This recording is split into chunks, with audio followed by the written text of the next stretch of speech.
You mean that? Okay, everybody stand up. Let's stand up real quick and welcome me again, but welcome me like you mean it. Yeah, come on.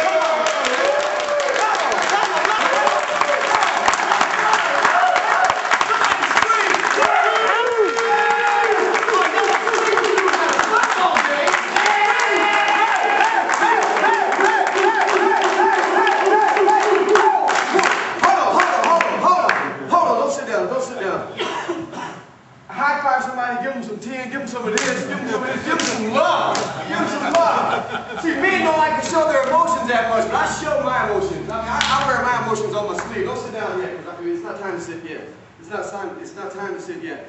Everyone, these two young men that came in here is Dante and his friend Reuben. Say it like you mean it. Say Reuben. Reuben. Dante, promise me, I got a board back here before we leave.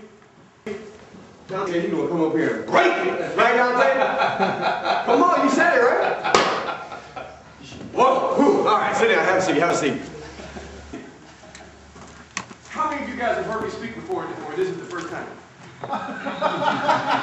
Gotcha. Okay, how many of you is the first time?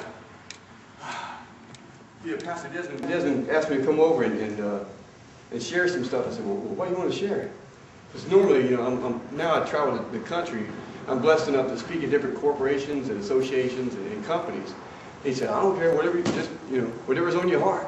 So I started praying, and a couple of things that came up. But before I go any further, I always start with that I am right now exactly where God has always wanted me to be.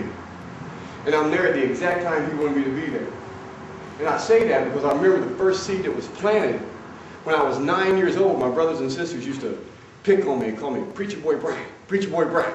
My sister actually sent me a text right now. She's in North Carolina. And what are you doing? How you doing this morning? You know, tomorrow's Easter. And I text her back, you ready to talk to the church?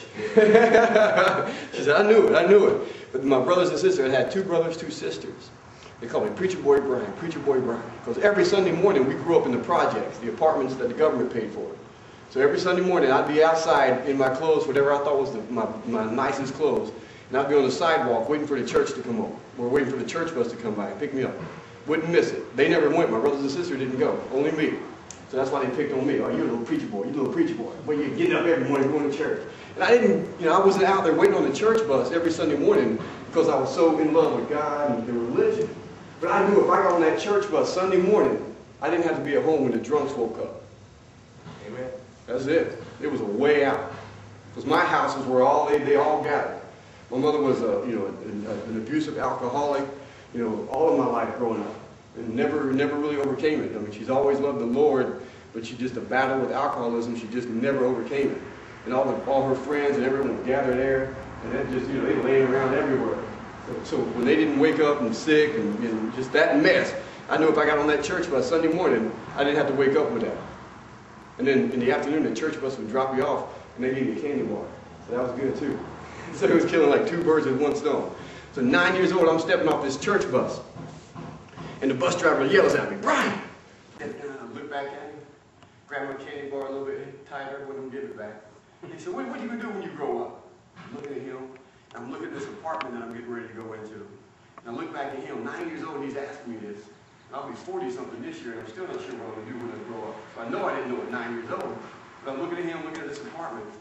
I look back at him, and I said, I don't have a clue what I'm going to do when I grow up. But I know exactly what I'm not going to do. And he nodded his head, shut the door, and drove away. So now I tell people all the time, is this whole, you know, I'm a 6th-degree black belt now, and over the years I've developed a program called Mental Martial Art, Defend Yourself Against Your Toughest Opponent, Youth. And it's all the inner workings of the brain and how we form habits and change habits. And over the years I would work with people and try to motivate them. And I'd say, man, we can be do or have anything you want. What do you want? What do you want? What do you want? We can do it. Not be. What do you mean? You gotta have a goal. You gotta have something. What do you want to do? What do you want to do? We can do it. We can achieve anything. You know, what do you want to do? Let's set some goals. And I'd browbeat them into coming up with something and then help them achieve it. My wife said, hey, slow down. You got all these guys setting these goals and achieving them. How many people are out there living dreams they didn't even want? You got to behave, calm down. I said, well, but we need goals. We got, you know, if we set these goals and have something to shoot for, a reason to get out of bed, you know, it gets it. She says, yeah, but you tell that story about being 9 years old on the bus. You didn't know. You didn't know. She said, they don't know. And I was like, man. Because, you know, I got a great woman that God put in my life to keep me straight. Amen, amen. Y'all want to know? Oh, what a blessing. But I told her, I said, man, that's right. I said, you know, because, man, you don't know. You may not know. I tell people now, what do you want to do with your life?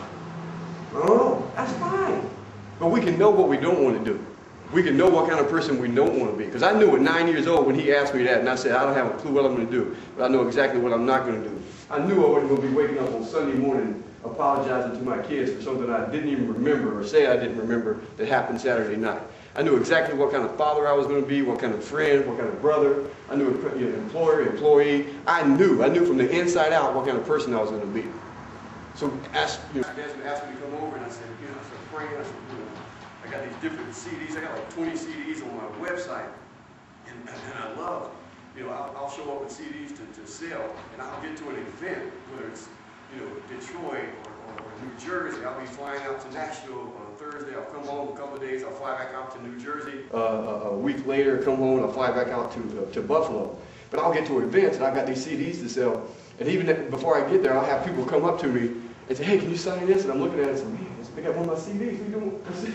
Where'd you get that? She said, oh, when they come up to me and say, hey, can you sign? We noticed that you were the speaker next month. I went to your website and looked at some of the stuff and bought some of the CDs. And now, when they tell me the stories of how they're riding around now instead of listening to talk radio, they'll at least listen to something motivational and positive.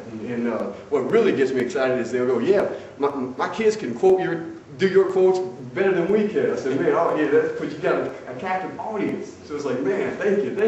But it's a blessing, and everything that I've been through now, I know that God has led me to what I'm doing right now.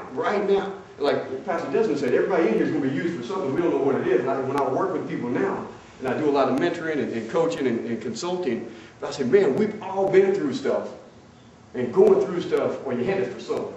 That's a fact. You're either going through it right now, you just came out of it, or you're headed for it. And that's just life. Pastor Desmond talked about that Freeway 5 and going in and out, and that's what it is. But what people use is excuses. I'll sit down with people that say, oh, man, you don't understand where I came from. I ask them, well, why are you doing this? Why are you taking this in? Oh, you don't know how I was raised. You don't know my mom, my dad. I said, no, you don't understand. I said, sit down, let me tell you a story.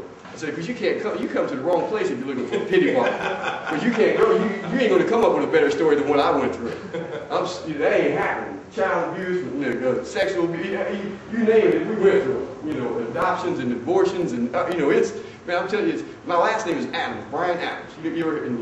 As a kid, you had to grow up with that. That's right. You don't know it. Come on, you're sitting there right now thinking of it. Right, but I'm telling you, if you picture the Adams family that you see on TV, picture those guys on crack. And that's what the family was like that I grew up in. That's it. But every one of us have went through different ways, and we've seen so much. And if you've got something on your heart that you went through, and now you're still using it as an excuse, because it's not an excuse, it's a blessing that God gave you to teach you a lesson that you can share with someone else to ease their pain. So I'm praying.